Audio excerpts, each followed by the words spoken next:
নমস্কার, আমি দুলাল কবিরাজ, শিক্ষক, বেগপুর ইউনিয়ন ইনস্টিটিউশন, পূর্ব বর্ধমান। আমি আপনাদেরকে একটি কবিতা আবৃত্তি করে শোনাচ্ছি। কবিতাটি লিখেছেন এ যুগের একজন স্বনামধন্য কবি শুভদাস গুপ্ত। ভালো লাগবে আপনাদের কবিতাটি, একটু শুনুন। ছক ছক করিতে শিখুন, ছক বিনা গতি নাই। ঘরে ছক, পাড়ায় ছক, সমাজে ছক, রাজনীতিতে ছক, খেলার ময়দানে ছক। ছকে বাঁচে বাংলা, ছকে বাঁচিতেছে মহান ভারতবর্ষ। ছক করিয়া ভাগ্যকে ছক বন্দি করুন।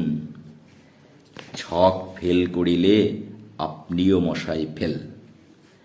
হাসপাতালে বেড চাই, ভাইপোর পছন্দ মতো ট্রান্সফার চাই, ছেলের একটা ভালো চাকরি চাই, বিয়ের জন্য সৎ পাত্র চাই।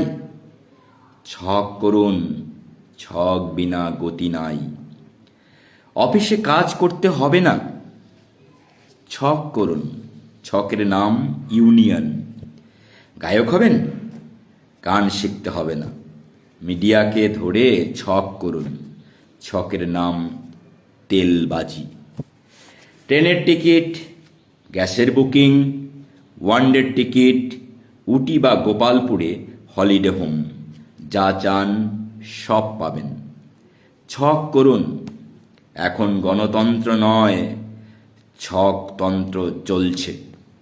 ছকতন্ত্রের কল্যাণে পাড়ার পেচো মাননীয় মান্যবর পঞ্চানন সাংসদ।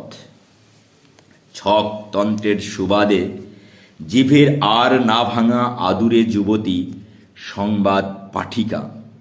ছকতন্ত্রের হাত ধরে স্মাগলার আর বাটপার পুজো কমিটির সভাপতি। ফিজিক্স, কেমিস্ট্রি, ইতিহাস, ভূগোল ওসব মশায় সেকেলে ব্যাপার। খামোকা ছেলে মেয়েদের ওসব শেখাতে যাবেন না। ছক শেখান, ছক শিখলে আর ভাবনা নাই।